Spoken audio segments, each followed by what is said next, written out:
Hey, welcome. So, if you've ever felt completely lost in the gym, just buried under all the conflicting advice on how to build muscle, then you're in exactly the right place. Today, we're going to break down a really powerful mental model from Jeff Nippard's book, The Muscle Ladder. I'm telling you, it's going to change how you think about your training, maybe forever. So, let's just jump right in. The author just nails the problem with this analogy right here. Seriously, picture it. A giant bowl piled high with whipped cream, sprinkles, hot fudge, but there's no ice cream. It looks kind of cool for a second, right? But it's missing the entire point.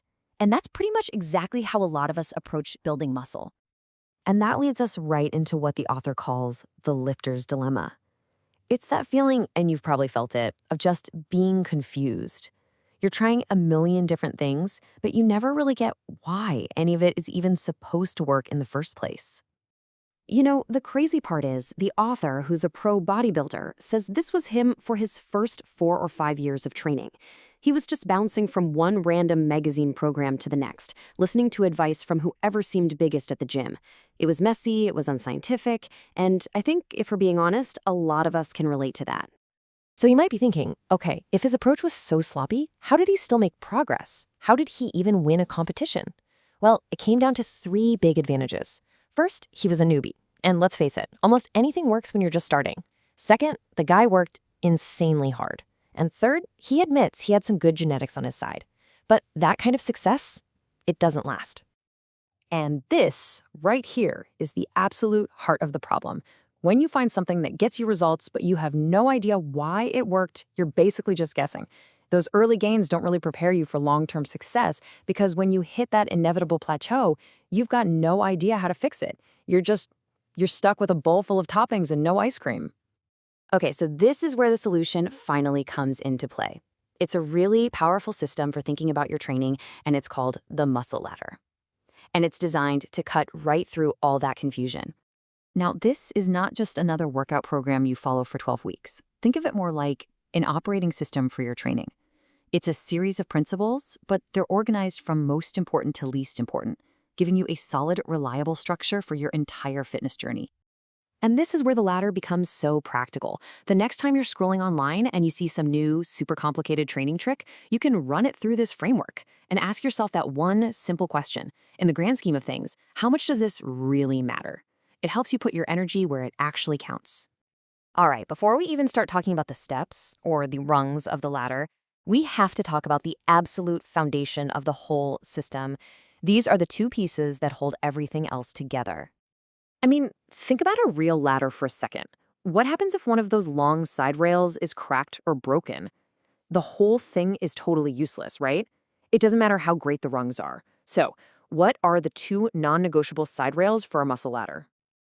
They are sustainability and mindset. Without these 2, you're not even getting off the ground. Your program has to be something you can actually stick with for years, not just a few weeks.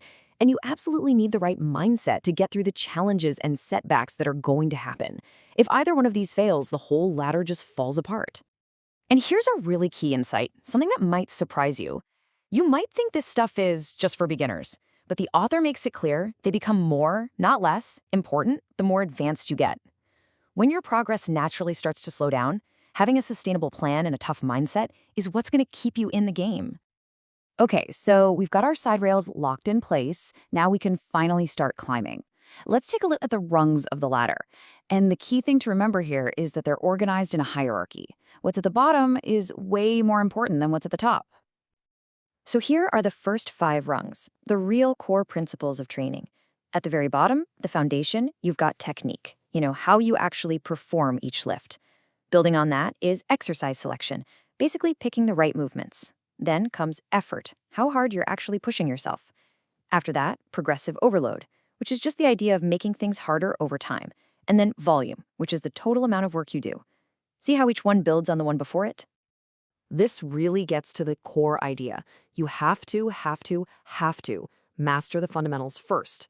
So many people love to obsess about the sexy details, right? Like advanced techniques or the perfect training split, all the stuff that's way up high on the ladder. But listen, none of that matters if your technique is bad or you're not training with real effort. You've got to make sure those bottom rungs are solid before you even think about climbing higher. So, how does this all come together in the real world? The muscle ladder isn't just some theory. It's a practical tool that helps you build a totally new and way more effective mindset for your own fitness journey. This is just a perfect example of how this framework changes your thinking. Just look at the difference here.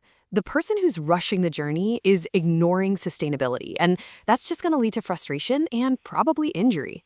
But the person who's pacing the journey, the one using the ladder's principles, is patient, they're adaptable, and they're building for the long haul. It's about working with your body, not just fighting against it. And really, that's the ultimate goal here. This framework isn't some strict set of rules you have to follow like a robot. It's a tool for thinking. It empowers you to make smarter decisions for yourself, to filter out all the noise, and to become a more confident, independent, and in the end, a much more successful lifter. So I'll just leave you with this one question, and it brings us right back to where we started. I want you to take a hard, honest look at your own training. Is it built on a solid foundation on the principles we just talked about?